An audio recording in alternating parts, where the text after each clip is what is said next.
A. Pengertian tafsir maqasidi. Menurut etimologi, istilah tafsir maqasidi tersusun dari dua kata, yaitu kata at-tafsir dan al-maqasidi. Kata tafsir berasal dari kata al-fars yang berarti menjelaskan sesuatu, sedangkan al-maqasidi maksud atau tujuan.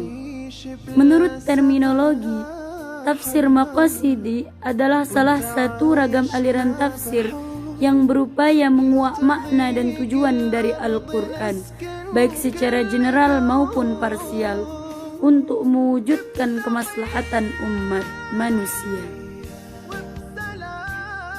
B. Sejarah perkembangan tafsir maqasidi. Sejarah tafsir maqasidi sudah ada sejak masa Nabi Muhammad sallallahu alaihi wasallam dan para sahabat. Hal itu dibuktikan dengan langkah-langkah Nabi dan para sahabat. Misalnya, Nabi mencipta piagam Madinah untuk perdamaian bersama, dan Khalifah Umar bin Khattab membangun penjara dan menyusun berbagai administrasi negara. C. Ragam maqasid Al-Quranul Karim. Yang pertama, maqasid umum Al-Quran. Yang kedua, maqasid khusus Al-Quran. Yang ketiga, maqasid surah Al-Quran.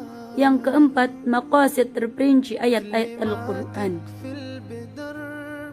D. Teknik menggali maqasidi Al-Quran. Yang pertama, dengan metode tekstual. Yang kedua, dengan metode induktif. Yang ketiga, dengan metode konklusif. Yang keempat, dengan metode eksperimen para pakar. E. Syarat-syarat mufasir maqasidi. Yang pertama, memahami bahasa Arab dan penerapannya.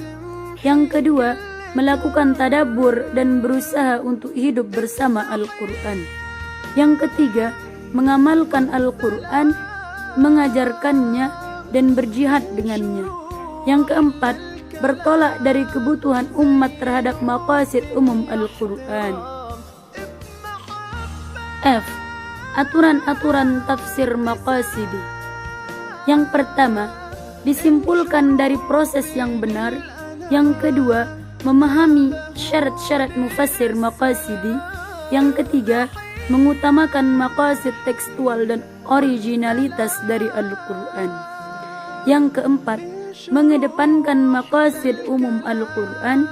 Yang kelima, membuktikan keselarasan antara kalimat, ayat, surat, dan Al-Quran secara keseluruhan.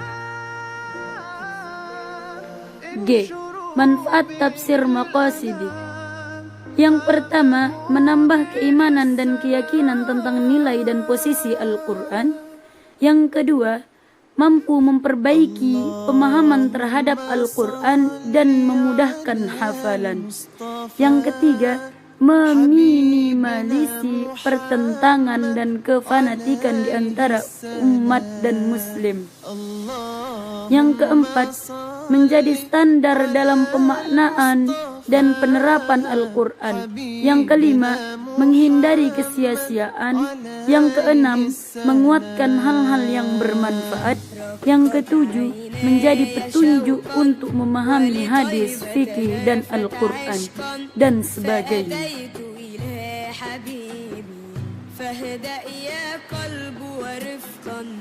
صلي على محمد وحشنا يا رسول الله